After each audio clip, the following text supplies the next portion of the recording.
There's been much conjecture in recent months as to whether the woke era has finally come to an end, or more accurately been brought to an end because it was no longer serving the needs and wants of money power.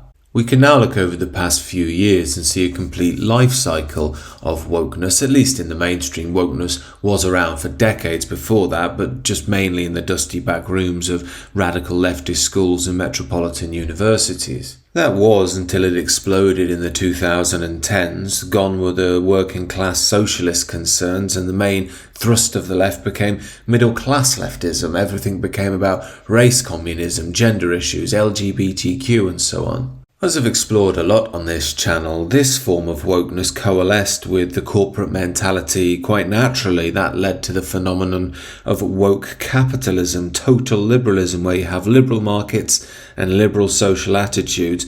In essence, of course, this was just a ruse so corporate power could dominate national power, destroying homogeneity in any form of a unified voice, and also allowed corporations and leftists to push for pro-mass immigration policy. Yet if we're to chart the woke life cycle, it bubbled away for years in the universities and then really started to kick in the 2010s before exploding in the mainstream with the Gillette advert in 2018. This advert was a public relations and financial disaster. However, interestingly, it didn't seem to put off the corporate world. They kept hammering the public with wokeness year after year. This led many to believe that the media being pushed on the Western world wasn't the result of some naive feminist who's come out of a gender studies course, but instead an active program of social programming from the powers that be.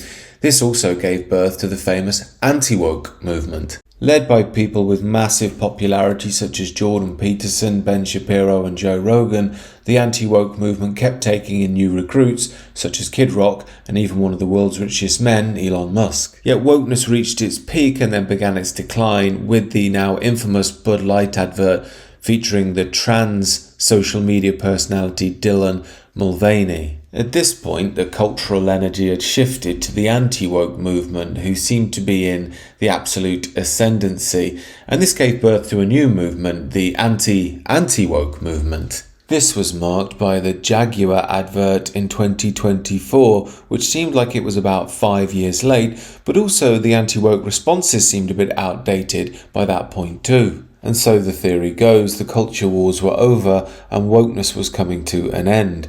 Donald Trump was back in power. Piers Morgan is writing books about how wokeness is over.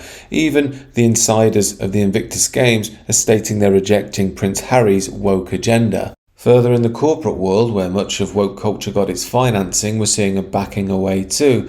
Here's Goldman Sachs axing their diversity rule for management. Goldman Sachs had pledged that it would only help businesses sell shares on a stock exchange if it had two, quote, diverse board members, one of which had to be a woman. Most interestingly, Richard Nod, that's the chief exec for Goldman Sachs, stated the policy was put in place to try and drive a change in behaviour, and I think that's happened. And this leads us to the key question.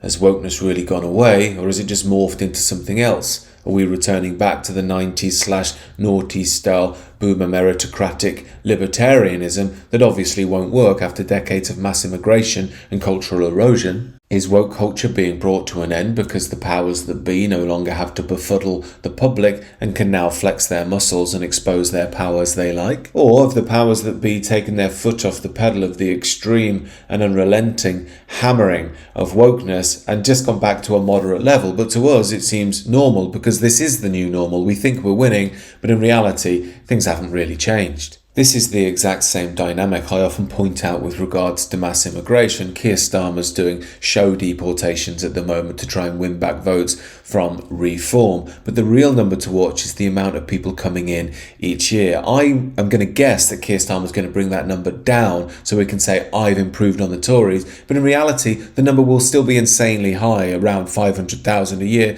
So in the grand scheme of things, nothing really changing. Now, I had this dynamic in mind when watching the Super Bowl halftime show. Now, this is the most watched event in the whole of the United States, and it's in the top 10 of the most watched events in the world. And it was typical woke nonsense, really. It was the black liberation stuff, black people are the real builders of America. The performance was by this guy, Kendrick Lamar. He's one of these conscious rappers. He appeals to sort of white Guardian reading intellectuals, not really gangsters on the street, not Donald Trump voters, more the kind of intellectual, conscious blacks like Talib Kweli, people like that. In essence, he was representing the worldview of any trendy wokey with blue hair in Shoreditch, and you can see from this halftime advert that the wokeness hasn't really gone away yet either. This was one of these adverts with a black woman and black people backing her because, they hate sexism as she destroys this bunch of white jocks on the American football field. So you can ask the question, is wokeness really gone? It still seems quite prominent. Maybe it's just got to work through the system over a number of years. On top of that, we have to remember tens of millions of youngsters have been brainwashed by this nonsense. And you don't leave that overnight. It's part of your identity now. It's why people don't change political opinions quickly, because it's hard. It's an identity shift that often takes years rather than a day or two. So I do wonder if we're getting ahead of ourselves a bit. Here in the UK, Bradford has been named as the UK City of Culture for any international viewers. Bradford isn't exactly famous for having many inhabitants with their ancestry in the British Isles. Also, an MP recently stated the grooming gang abuse in Bradford could dwarf that of even Rotherham, but don't let that get in the way of the City of Culture, you great big bigot. Come on, get with the programme.